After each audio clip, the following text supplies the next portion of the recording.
aprendiendo de sus virtudes y obviamente evitando sus errores. Entonces te invito a Mateo capítulo 13, verso 55, por favor. Dice la escritura: ¿no es este el hijo del carpintero? ¿No se llama su madre María y sus hermanos Jacobo, José, Simón y Judas? ¿Han visto ustedes esos espejos que agrandan la imagen? Los utilizan mucho las mujeres para maquillaje y cosas así, ¿verdad? Un espejito que tú te asomas y te ves el poro. ¿Por qué hacen eso, hermanos, hermanas? En serio, o sea, de verdad, o sea, aquí nadie se ve bien ampliándolo tanto. No es lo más saludable. O sea, yo creo que conforme avanza la edad deberíamos encontrar espejos que disminuyeran el reflejo, no que lo agrandaran, ¿verdad? O sea, no es lo más adecuado. ¿No les gustaría mejor espejos que conforme avanza la edad te vieras más delgada, más lisita, ¿verdad? No, pero al contrario, los agrandan. Nunca te encuentras una jovencita comprando esos espejos, o sea, no, pues, ni falta hace. Entonces, pero qué increíble, ¿verdad? Que espejos así agrandan el defecto. ¿Por qué hacen eso? Y luego te lo ponen ahí donde de pronto te asomas, no sabes que lo compraron, ves eso y dices, ay Dios, o sea, te ves tú y es terrible eso, no hagan eso. La familia les pasa más o menos lo mismo. Cuando tú le pones espejo a la familia, cuando tú ves a detalle a las familias, las mejores familias, cuando la ves a detalle, tiene defectos. Se trata de seres humanos, vas a encontrar deficiencias, vas a encontrar cosas que no es lo mejor, que no es lo que quisieras. Incluso algunos tropiezan en eso. La Biblia habla de que tropezaban en Jesús, no van a tropezar en nosotros. Claro que sí. Cuando le pones el detalle, cuando ves a detalle a todos los que estamos aquí, volteen y ven qué bonitos se ven, ¿verdad? Todos tan preciosos, ni una espinilla hay, o sea, qué maravilla. Pero si lo ves a detalle vas a encontrar sus defectos. Claro, hay que fijarse mucho, porque no se nota a primera vista, ¿verdad? Están bien hechos, ¿verdad que sí, hermanos? Solo fijándose mucho, ampliándolo, entonces ahí saldrá el defecto. En la vida familiar, estos defectos, al ampliarlo, encontramos que la mejor familia puede presentar deficiencias. La familia de Jesús es una familia espectacular, maravillosa. Encontramos a José cuando vimos su vida, impresionante, o sea, realmente vimos a alguien que tenía una manera de vivir fuera de serie, de un nivel impresionante. Luego vimos, aparte de José, vimos a María, no, fuera de serie, impresionante, increíble. Qué fe, qué devoción, qué entrega, qué compromiso. O sea, vimos cosas espectaculares en María. La verdad, de gran admiración. Por algo le escogieron para esto. Pero tenemos que ver luego lo que sigue. Vamos a ver a Jesús y nos vamos a quedar con el ojo cuadrado diciendo qué impresionante. Pero luego veremos a otros 3 por ahí, 4, que no son tan impresionantes. Y cuando veamos lo que se dice en la Biblia de ellos, vamos a decir, ah caray, está especial, tienen sus defectitos. Y conoceremos la parte negra de la familia de Jesús, que no es tan agradable, tan bonita. Y en esto no tenemos mayor enfoque que encontrar ejemplo, ya sea para imitar o también encontrar proverbio para no repetir la historia. Veamos por favor primero, veamos a Jesús, el primogénito. La Biblia le presenta así como primogénito. Así lo presenta la palabra, el primero, el mayor. Y eso dice la Escritura. ¿Cómo educas al niño que todos quieren matar? Mira la Biblia, desde el principio tú vas a encontrar que a la simiente que habría de nacer, la ascendencia, la estuvieron matando tratando de impedir que naciera Jesús. Y cuando nace Jesús, ustedes lo vimos ya con José, con María, cómo era perseguido por Herodes, perseguido por muchos otros. O sea, no fue sencillo. Entonces, ¿cómo educas a un niño al que todos quieren matar? ¿No creen que seríamos sobreprotectores? ¿Cómo cuidarías a un niño? Por ejemplo, cuando alguien tiene un niño que es enfermizo, que tiene riesgo de muerte, le dedicas más atención. Si tienes 2 o 3 hijos y uno de ellos estuviese enfermo, le dedicas más atención que al resto. Los demás sentirían como que no los atienden a causa del que tiene mayor necesidad. Jesús obviamente no presentaba enfermedad, pero sí había muchos que querían matarlo. ¿Cómo cuidas al hijo, al niño, al que todos quieren matar? Claro que habría una dedicación y una atención impresionante. La Biblia dice, literalmente hablando de este niño perfecto, la Biblia dice en Isaías 7:15 que comería mantequilla y miel, así dice la palabra, hasta que aprendiera a aceptar lo bueno y desechar lo malo. Es impresionante. Esto quiere decir, comer mantequilla y miel, hoy lo dice, bueno, ¿qué tiene eso de maravilloso? Sí, porque abres tu refrigerador y ahí está mantequilla y miel como algo normal. Pero en aquel tiempo mantequilla y miel significaba está mimado. O sea, le dieron una educación, una forma en su infancia de trato mimado. Jesús vivió como el niño mimado, perfecto, bonito, o sea, casi como todos los hijos de los que están aquí. Estoy jugando un poquito con la ironía, ¿verdad? Pero bueno, digo, porque algunos queremos la mantequilla para untársela a él, ¿verdad? O sea, bueno, en fin, ¿verdad? Para ahogarlo en mantequilla, ¿verdad? No, el caso de Jesús, cuando dice comerá mantequilla y miel hasta que aprenda a aceptar lo bueno, desechar lo malo, era que él de niño, mientras venía la conciencia moral, el que despertaba en la adolescencia, tuvo una educación infantil maravillosa, mimado. Es que, ¿cómo le niegas algo a Jesús?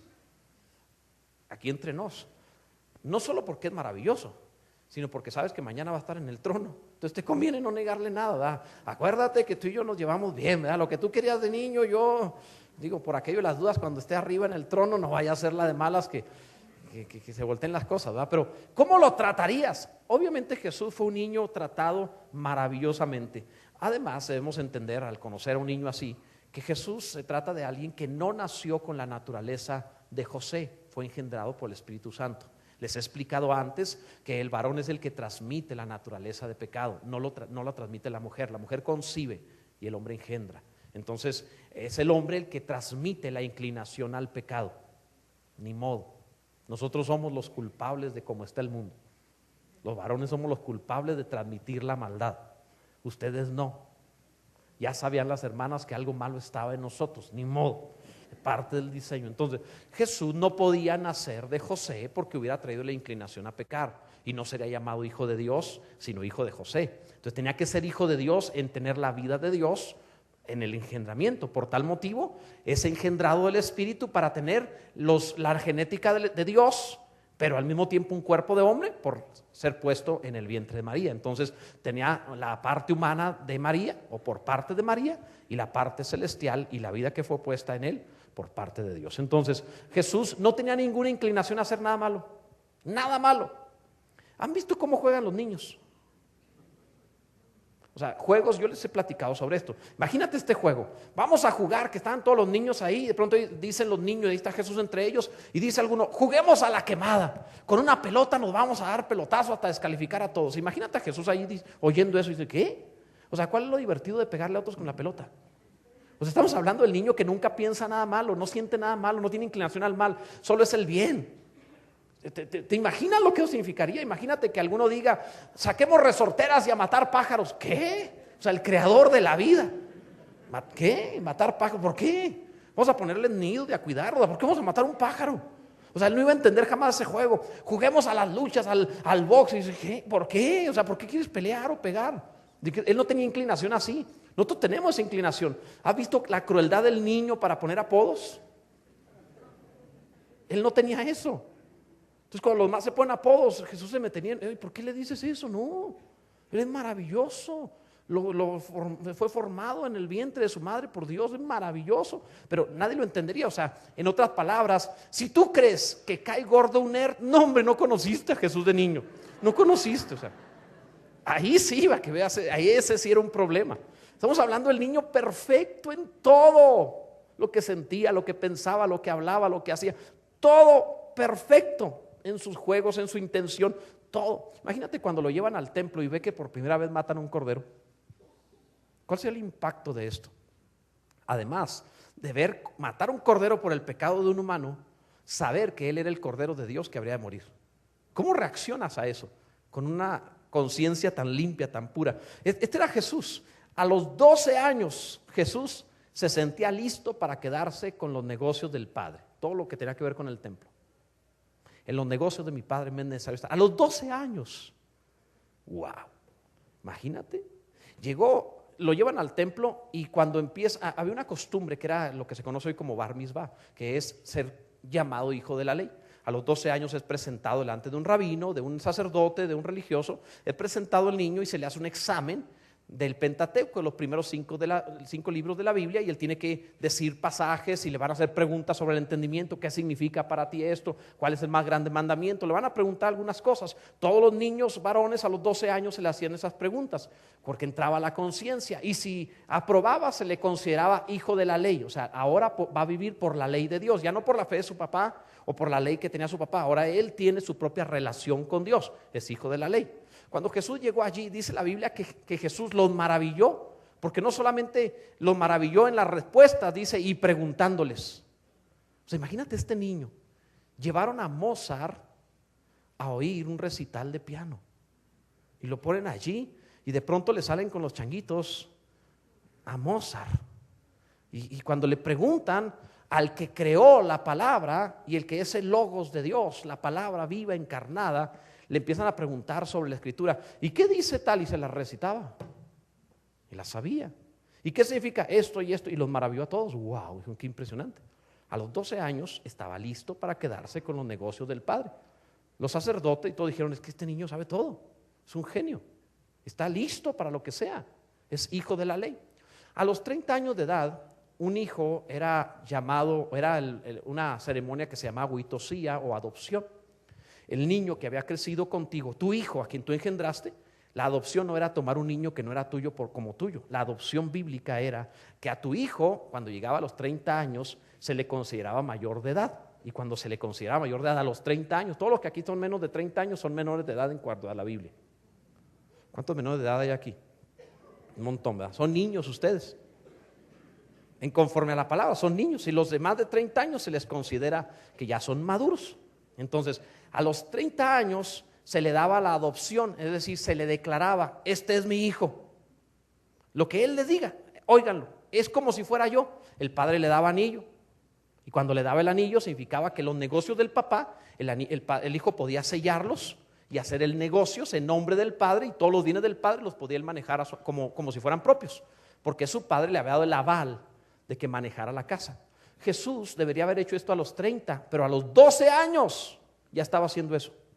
A los 12 años dice, en los negocios de mi padre me es necesario estar. Todos se quedaron, espérense. O sea, José y María se impresionan. ¿Cómo está pidiendo a los 12 años que le den el anillo de los 30? Qué adelantado. Por eso a los 30 años, cuando empieza el ministerio, se oye la voz del cielo, este es mi hijo amado, en el cual tengo complacencia, a él oíd. Está Dios decretando, le doy la responsabilidad de mis negocios, mi autoridad está en la adopción, en el momento de mayoría de edad. Este era Jesús, pero él se sentía así desde los 12 años. Ok, te digo todo esto para preguntarte, ¿cómo educas a un niño que antes de que termine la infancia ya sabe más que tú? Hace las cosas mejor que tú.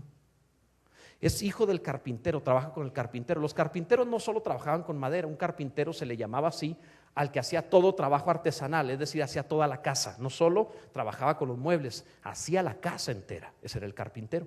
Entonces, ¿cómo trabaja? ¿Cómo tienes tú al creador del cielo y de la tierra de ayudante de carpintero? ¿Te imaginas los diseños, las ideas? ¿Cómo le haces para tenerlo ahí? Además, la Biblia dice que habría de ser un cordero sin defecto. ¿Cómo puede alguien trabajar de carpintero sin hacerse una sola cicatriz en toda su vida?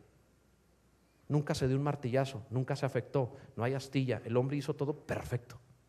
No hay marcas, si no, no podía hacer el sacrificio.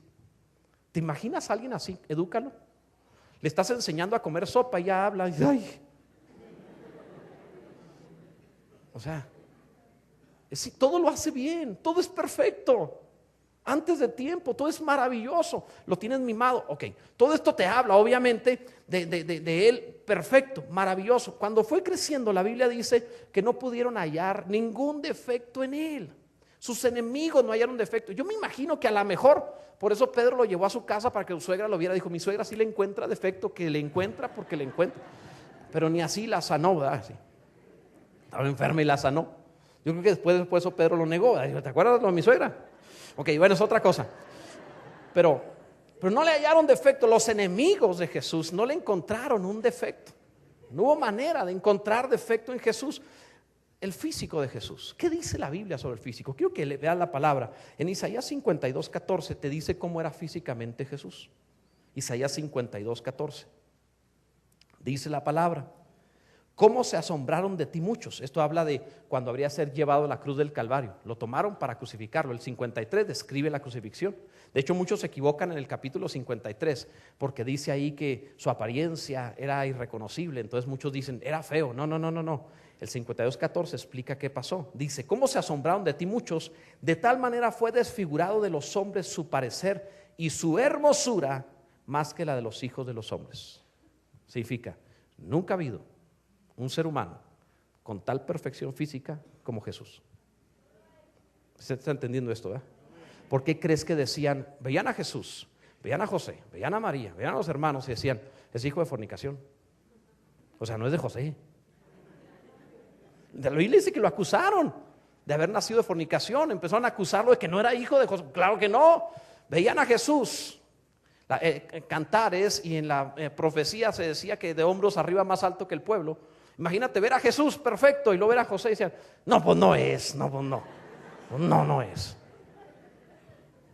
Pero la Biblia lo presenta hermoso más que cualquier otro. Impresionante. La Biblia no está mintiendo en esto. El capítulo 53 habla acerca de que sería desfigurado, pero eso ya es la cruz. El Salmo 45, el verso 2 dice, eres el más hermoso de los hijos de los hombres. La gracia se derramó en tus labios, por tanto, Dios te ha bendecido para siempre. Esto es Jesús, el más hermoso de todos. La gracia se derramó en tus labios, significa todo lo que hablaba tenía gracia en sus labios. Hablaba lo que debía hablar, sus palabras sonaban bien, eran bonitas, había buenas palabras. La verdad, con razón las mujeres lo seguían a todos lados. No, en serio, no había competencia, pues cómo, imagínate, perfecto en todo lo que hace, en todo lo que ha hecho, exitoso en todo. Además, una apariencia impecable. Y para acabarla, hablaba muy bien. Pues no. Dice Lucas que las mujeres lo seguían de pueblo en pueblo y lo servían con sus bienes. Pues sí. Le metían dinero al ministerio, pues sí. Pues claro que sí, no porque hubiera pecado de por medio, pero se embelesaban. ¿Sabías que ninguna mujer en todo el ministerio de Jesús, en todo lo que los evangelios dicen, en toda la vida de Jesús, ninguna mujer peleó jamás con Jesús ni se le opuso? Nunca. Vean la Biblia. No te encuentras una sola mujer que haya peleado con Jesús. Los hombres, y pues cómo no, pues llegaba y todas volteaban hacia allá, pues claro que se enojaban. Arrasaba multitudes, era impresionante. Hablaba de tal manera, la gracia se derramó en tus labios, hablaba de tal manera que la palabra enseña que los enemigos de Jesús enviaron a alguaciles, gente especializada en encontrar defectos en las palabras, especializados para arrestar a Jesús con soldados, y fueron a oírle, se embelezaron oyéndolo, regresaron sin él y les preguntaron, ¿por qué no lo trajeron? Y dijeron, nadie ha hablado jamás como este hombre. Se quedaron embebidos. O sea, es que es impresionante sus palabras, lo que dice, los conceptos. O sea, es perfecto, no podemos arrestarlo. Todo lo que hacía era perfecto. Cuando lo arrestaron, es porque él se entregó, porque él provocó, incluso hasta echó a Judas para Judas, lo que hagas, hazlo pronto, o sea, te estás tardando, ándale, vámonos. Era parte de, esto es impresionante. La Biblia habla de que los niños venían a él. En serio, los niños y los borrachos dicen la verdad. Los niños, a veces un adulto se acerca a un niño y cuando los niños rechazan, por algo rechazan, como que hay algo ahí que dice, como si ellos sintieran el alma, ¿verdad? Y hay gente que dicen, yo no le caigo bien a los niños, pues semejante espíritu de Herodes, pues ¿cómo le vas a caer bien a los niños? Claro que no le vas a caer bien a los niños, o sea, tienen problemas adentro, no te caen mal y él se da cuenta, él lo siente. Pero el que le cae bien a los niños tiene un alma afable, cae bien. Los niños venían a Jesús. También la palabra nos presenta la personalidad de Jesús. Era arrollador en su personalidad. Entró al templo, 3 veces limpió el templo. 3 veces fue en 3 años en su ministerio fue al templo y limpió el templo. Cuando entró y vio toda la venta que había, les he hablado acerca de ello, hizo un azote de cuerdas, volcó las mesas, soltó los animales, golpeó gente, quitó todo eso ahí. Debes saber que había cerca de 50 soldados en esa área donde Jesús se puso a limpiar y ninguno se atrevió a tocarlo. ¿Qué clase de personalidad había? ¿Qué clase de personalidad tenía? Él no estaba armado, ellos sí estaban armados y ninguno se atrevió a arrestarlo. Hasta que él se entregó, es más, él dijo, nadie me quita la vida. Yo tengo poder para ponerla y tengo poder para volverla a tomar. O sea, Él cedió y Él tomó su vida otra vez. Era intocable hasta que Él quiso ser tocado. ¿Me están entendiendo lo que estamos diciendo? ¿Qué personalidad tenía? Los hombres no se atrevían a pelear contra Él. Es más, venían y cuando lo tentaban decían, maestro, y le hablaban sutilmente porque le temían. ¿Qué personalidad había que un día vinieron a decirle, dice el rey, dice Herodes, que te vayas de esta tierra, que porque te busca y te va a matar? Herodes no decía, pero decían que decía el rey para intimidarlo. Y Jesús respondió, díganle a esa zorra que predico hoy, mañana y pasado mañana, echo fuera demonios y luego ya me voy y continúo mi ministerio. O sea, así le dijo al rey. Tú no le digas a ninguno así, o sea, Jesús lo podía decir. Porque Jesús está por encima, su autoridad, de cualquiera. Él es el rey de reyes. Entonces Él sí puede decirles, o sea, no va a decir, pues el pastor dijo y yo les voy a decir, no, espérate tantito. O sea, Jesús estaba encima de todo, sí, pues usó esa autoridad. Pero este es Jesús, o sea, ¿qué clase de personalidad? ¿Cómo educas al hombre perfecto? Era tan tierno en ocasiones que podía llorar cuando vio a Marta y a María llorar en la tumba de Lázaro. Lloró cuando ellas lloraron. No lloró por Lázaro porque lo resucitó, lloró por Marta y por María, porque ellas lloraron, porque le dolía a ellas. Y cuando le dolía a otra persona, Él se sentía con pasión y con dolor y lloraba se unía al dolor. Entonces, era fuerte, pero podía tener esa ternura. ¿Qué combinación tan tremenda? No perdió un debate, sabiduría perfecta. Ahora sí, ¿cómo educas al niño perfecto? ¿Has criado un genio en todo? Nadie lo hemos tenido así. Esta es la clase de Jesús. ¿Cuántas veces los padres tienen que dar la cara por sus hijos? ¿Cuántas veces los padres tienen que salir adelante cuando te hablan de la escuela porque tu hijo está mal, cuando rompieron un vidrio, cuando pasó algún problema y tienes que dar la cara? Pero en este caso el que dio la cara por Jesús fue el Padre Celestial. Este es mi hijo, dijo, a Él oíd. Lo que Él diga, como que yo lo digo. Lo que Él haga, yo lo hago. A Él óiganlo a Él. Este es Jesús. Y claro, cuando leemos esto, cuando conocemos esto en la palabra, decimos, pues era Jesús, creado del Padre. No soy como Él. Él estaba en carne, pero no era carnal. Era perfecto, yo no. A nosotros nos sale lo imperfecto. Se nos da meter la pata. Yo tengo una oración para esto y le digo a Dios, Señor, cuando yo meta la pata, tú mete la mano. Porque en serio, o sea, intento hacerlo todo bien, pero ¿nunca te has equivocado sin querer equivocarte?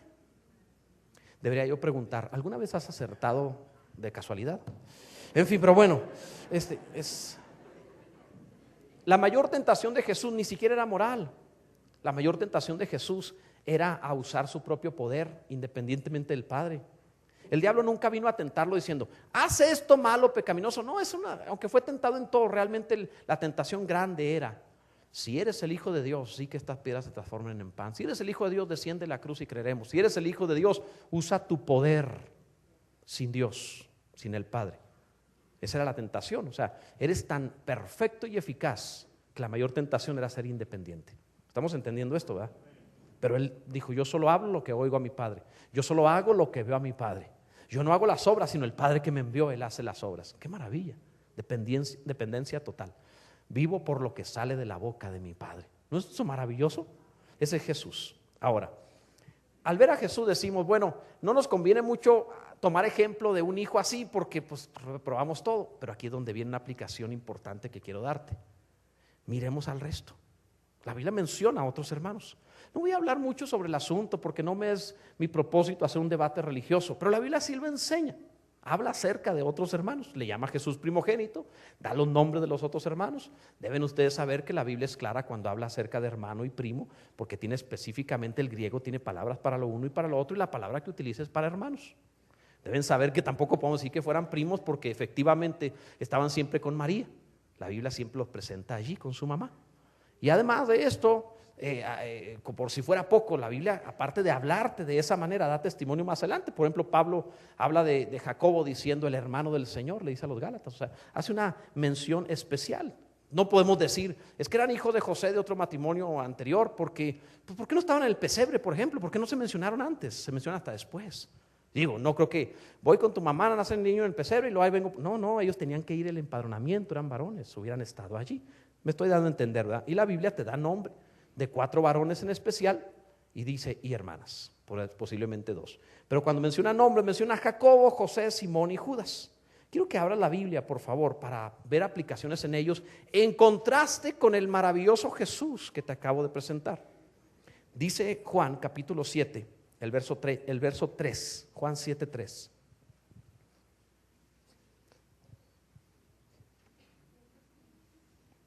Fíjate los problemas que había. Hubo una crisis de fe en los hermanos de Jesús durante el ministerio de Jesús. Juan 7:3 dice: y le dijeron sus hermanos: sal de aquí y vete a Judea, para que también tus discípulos vean las obras que haces, porque ninguno que procura darse a conocer hace algo en secreto. Si estas cosas haces, manifiéstate al mundo. El verso 5 dice: porque ni aún sus hermanos creían en él. Esto es bien fuerte, ¿eh? Vamos a entender la crisis. La Biblia presenta en dos ocasiones por lo menos, que cuando Jesús estaba predicando entre la gente, ellos estaban afuera. En cierta ocasión vino con su madre, estaban afuera, la multitud no le dejaba ya entrar, y entonces le dijeron a Jesús que saliera. Y hay un cierto desconocimiento cuando Jesús les dice: ¿quién es mi madre y quiénes son mis hermanos? Señaló a los discípulos y dijo: el que haga la voluntad de mi Padre, ese es mi hermano y mi hermana y mi madre. Eso fue lo que respondió Jesús. ¿Por qué hacía esto? Porque tenían una crisis de fe los hermanos de Jesús. La crisis de fe era la siguiente: ¿te imaginas ser hermano de Jesús? Quiero que pienses lo que significa que, ¿verdad que al segundo le dejan la ropa al primero? Imagínate que te entregan la ropa perfecta, que jamás se ensució, se rompió, se echó a perder, del niño que todo lo hace bien. Y luego te la pasan a ti y en cosa de nada la deshaces. Imagínate una entrega de boletas y ven la boleta de Jesús y luego ven la tuya. Pero eso todo el tiempo, ¿eh? Quiero que piensen lo que significaría estar a la mesa del niño perfecto y tú eres el que le sigue. O sea, todo lo que hagas es más imperfecto, está más mal hecho. No importa qué tanto te esfuerces, siempre vas a quedar mal. O sea, es complicado. Piensa lo que eso significará. Tú rompes las cosas y él las repara. Recuerden cómo era Jesús. Es más, cuando hubo el problema en las bodas de Caná, María dijo: hagan todo lo que él les dijere. Y fue con Jesús: no hay vino. ¿Por qué? Porque sabía que Jesús componía todo. Él siempre vivió así. El creador del universo componía todo. Entonces ahí él componía toda una gotera, se subía y reparaba. Y los hermanos decían: ay, va otra vez.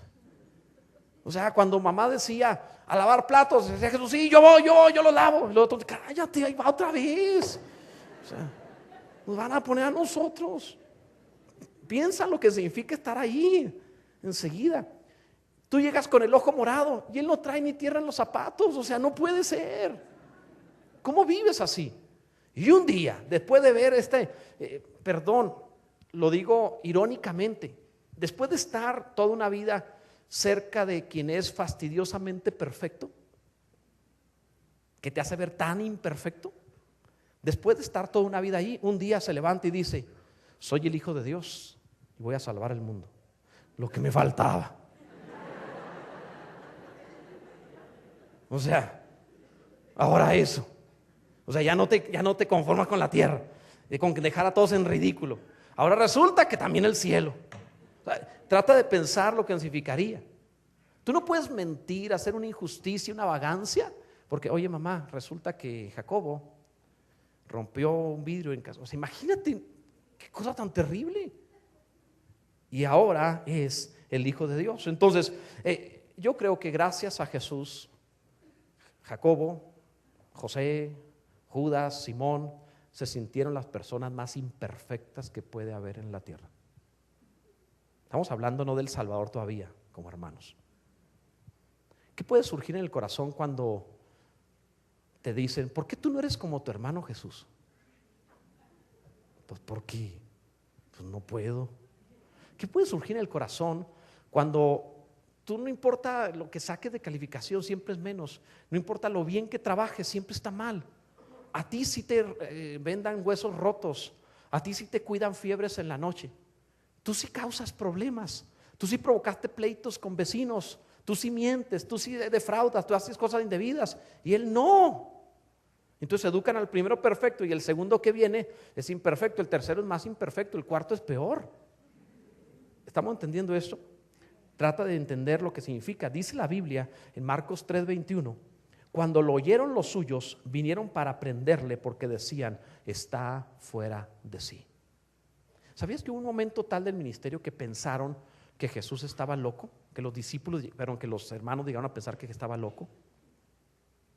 Los judíos decían que estaba endemoniado y los hermanos decían que estaba loco. Es que no puede ser, nadie es así.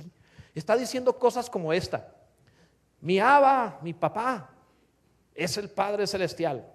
Él está en el cielo. Mi Abba me ama y todas las cosas me las ha entregado a mí. Yo soy el dueño del cielo y de la tierra. Nadie va a poder ir jamás a mi Abba, mi papi celestial, si no es por medio mío. Yo soy el camino, la verdad, la vida. Nadie va a ir a él si no es por mí. Piensa lo que significa eso en aquel tiempo. Cosas como esta, decirles: el que no coma mi carne y beba mi sangre no tiene vida permanente en él. Moisés no les dio el verdadero pan del cielo. Mi padre, mi Abba, mi papi les dio el verdadero pan. Yo soy el pan que descendió del cielo. Wow. Dijeron, ¿está loco? ¿No le entendieron? Oísteis que fue dicho, no matarás, pero yo os digo que el que se enoje con su hermano es homicida. Oísteis que fue dicho, no cometerás adulterio, pero el que ve ir a una mujer para codiciarla ya adulteró con ella en su corazón. Toda la gente decía, ¿cómo es posible? Los hermanos decían, está loco. Trataron de llevárselo, porque Jesús presentaba una vida en su vivir, en su manera de hablar, superior a todo ser humano. Así que dijeron, está fuera de sí. Entonces, aprendemos sobre esto, que fue un tiempo duro para ellos. Sin duda que sí, tuvieron problemas de fe, no creían en Él. Y obviamente aprendemos de los problemas de los hermanos de Jesús, que en la mejor de las familias va a haber problemas. Yo sé que todos los que están aquí, los matrimonios y papás, son perfectos, maravillosos, bonitos, todos lo han hecho bien, han sido tan buenos papás, no han cometido errores con sus hijos, han sido justos, equitativos, todos lo han hecho bien, ¿verdad, matrimonios? Pero aún así puede haber problemas entre tus hijos. Entonces aprendemos de ello. Entonces dicen por allá, dicen en el mundo, que no le pidas peras al olmo, ¿verdad? Más claro sería algo así como el que nace pa' maceta no pasa el corredor.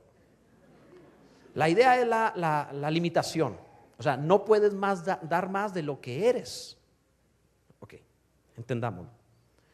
Todos los que estamos aquí, incluyendo a Jacobo, a Judas, a José, a Simón, todos los que estamos aquí junto con ellos, comparados con Jesús, no hay nada que hacer. Es clase aparte. Y estamos deficientes. Tu familia va a tener estos contrastes. ¿Qué hacer en esos momentos? ¿Sabes qué hicieron José y María? Fíjate, esta es una preciosa aplicación. Con el tiempo la Biblia dice que Jacobo llegó a ser el pastor principal de la iglesia de Jerusalén. ¿Han leído la carta de Santiago? Santiago es Jacobo, a quien el apóstol Pablo le llama el hermano del Señor. ¿Han visto la carta de Judas? La carta de Judas es el hermano del Señor. Es algo impresionante considerar que ellos estén allí. La Biblia dice que cuando Jesús murió y resucitó, se presentó a ellos para que pudieran creer. No pudieron creer en carne, pero viéndolo resucitado pudieron creer. Es decir, cuando tu familia, aquí viene la aplicación, cuando tu familia presente esos problemas, no tiene manera de resolverlos en la carne. Necesitan la vida del cielo para resolverlo. Por muy buenos que sean, no pueden resolverlo. Necesitan la resurrección, necesitan la intervención del cielo entre tus hijos. El pleito entre hermanos no se resuelve con arbitrio de los seres humanos, no se resuelve con carne, no se resuelve con fuerza de voluntad, solo se resuelve si Dios interviene allí. Porque aún Jacobo y los demás, la Biblia dice que creyeron después de que Jesús resucitó. No importa quién sean hermanos, tienen que nacer de nuevo. No importa si tus hijos están en un hogar cristiano, tienen que nacer de nuevo. Y no importa qué tanto les digas que se lleven bien, hasta que no nazcan de nuevo y venga a ellos la vida del cielo, hasta entonces aprenderán a ser hermanos como tienen que ser. Toda familia cristiana necesita la intervención del cielo en ella. Lo que trato de enseñarte en esto es que aunque tengas a Jesús en tu casa, no habrá una buena casa a menos de que Jesús esté en el corazón de ellos y no solo en tu casa como un dogma de fe. ¿Alguien me entendió lo que estamos diciendo? ¿Alguno está comprendiendo esto? Es bien importante. Vaya que tenemos que entenderlo. Por último, ve la firmeza de los hermanos. Si tú lees el libro de Jacobo y el libro de Judas, tú te vas a encontrar las dos cartas más duras de todo el Nuevo Testamento. Si las has leído, tú vas a saber que eran duros. Es más, ahí les dicen a los que no creen como ellos de todo. eran duros. Y esto nos da un perfil del carácter de Jacobo y de Judas. Duros. O sea, en la casa de José y de María había ley. Todo era, el patrón era Jesús, es decir, el modelo, Jesús. Y para vivir como Jesús, pues a guarachazo limpio, o sea, la ley, la vara. Tú los encuentras ellos durísimos. Es más, si tú lees al apóstol Pablo hablar sobre Jacobo, Pablo le llama de términos bien feos. Vinieron uno de parte de Jacobo, a mí no me enseñaron nada nuevo. Y ellos son perros, y son judaizantes, y son divisores del cuerpo, y son mutiladores. Así dice Pablo. Duro. ¿Por qué? Porque eran con un enfoque muy judaizante. Si vas a ser cristiano, tienes que ser cristiano en base a esto, y te ponían 1000 reglas de judaísmo. Así eran ellos. ¿Por qué? Porque vivieron en el hogar con el hombre perfecto, que había que ser así. ¿Alguien me está entendiendo sobre esto? Aquí hay una aplicación para los hijos, es decir, para padres en su educación a los hijos. No le enseñes a tu hijo en base a la ley. Enséñale en base a un corazón de gracia, que Dios le transforme el corazón. Si le enseñas a Barazo que por fuera se porte bien, pero no le enseñas a tener a Cristo en el corazón, ese niño se transforma en alguien duro y no en alguien que pueda hacer mayor bendición. Creo que me están entendiendo en esto que decimos. ¿Han visto la competencia que Pablo tenía con los judaizantes? Pablo aclara que los judaizantes los enviaba a Jacobo, el hermano del Señor. La educación que le dieron lo marcó fuerte, duro. Y esto hizo que fuera muy duro para con los demás. Es cristiano, es gentil, que primero circuncídelo. Espérate, la Biblia no dice eso. Alguien me está entendiendo, ¿verdad? Entonces es importante, cuidado con ello. Los hermanos de Jesús, la Biblia nos los presenta como alguien que fueron muy duros en su vivir. Y yo creo que es resultado de las heridas del corazón por estar cerca de quien no tiene fallas. Los heridos hieren a otros. Siempre sucede así. Ten cuidado en la ocasión de tus hijos, en la comparación, en herirlos. Son diferentes. Aquel que parece más malo te puede sorprender. El que parece más bueno te puede sorprender. Pues tú eres una sorpresa. De antemano, estás aquí. Nadie hubiera dado mucho por ti. Estás aquí, amas a Dios. ¿No es bueno el Señor? La Biblia dice que agarra lo que no es para hacer lo que es. Entonces tuvo misericordia de nosotros. Pero ten cuidado en esa formación de ley. Tiene una formación de ley. Somos estrictos, pero amorosos. Un día le pregunté a Dios: Señor, ¿cómo sé hasta qué punto, en qué momento puedo usar vara o puedo dar? ¿En qué momento? ¿Cuál es el límite? ¿Cómo sé hacer esto? La respuesta del Señor fue la siguiente: Jesús hizo un azote de cuerdas porque estaba dispuesto a morir a los que les dio. Por los que les dio. ¿Me está entendiendo en esto? Significa, cuando estés dispuesto a morir por Él, le puedes dar. Si no estás dispuesto a morir por Él, no puedes usar la ley. ¿Está entendiendo esto? Cuando estés dispuesto a morir, usa la ley. Si no estás dispuesto a morir, no uses la ley. Ellos surgieron, ¿han visto una mascota tuya? Si está lastimado, herido, podría llegar a morderte cuando lo ayudas. No porque quiera morderte, no porque no te quiera, simplemente porque está lastimado y le duele. Y gente doliente lastima a otros. Tus hijos necesitan crecer sin estas heridas familiares. Y la forma de crecer sin estas heridas es, primero, no los compares. Ni siquiera tengas expectativas más allá de lo que pueden dar. Son niños, se batirán como niños, se esconderán de ti para tratar de hacer algo malo también. Se pondrán de alianzas entre ellos para contarte mentiras. ¿Es cierto eso? Tienes 5 años para apoderarte de su voluntad, los primeros 5. Después de eso, Dios te agarre confesado. Y vas a tener que estar ahí al pendiente. No puedes cerrar los ojos. Son hijos de Dios, los amas, los educarás bien, pero están en carne y necesitan que el Cristo de gloria que resucitó entre a ellos para cambiar a estos. Como los cambió a ellos, te cambia a ti también y a tu hijo también. Creo que lo estamos entendiendo perfectamente bien. Gloria a Dios. Concluyo con esto. Tener a Jesús en casa para José, para María, para los demás era un verdadero privilegio y un honor. Tienes a Dios en la casa, pero al mismo tiempo que es un honor, es una gran responsabilidad que puede producir como espada o filos las dos cosas diferentes. Es una piedra que hace que te apoyes en ella o que tropieces en ella, dice la Escritura. Eso es Jesús. Por tal motivo, tener a Cristo en tu casa como familia cristiana te puede dar los mejores hijos que pueda haber, o los puedes echar a perder si solo le das religión.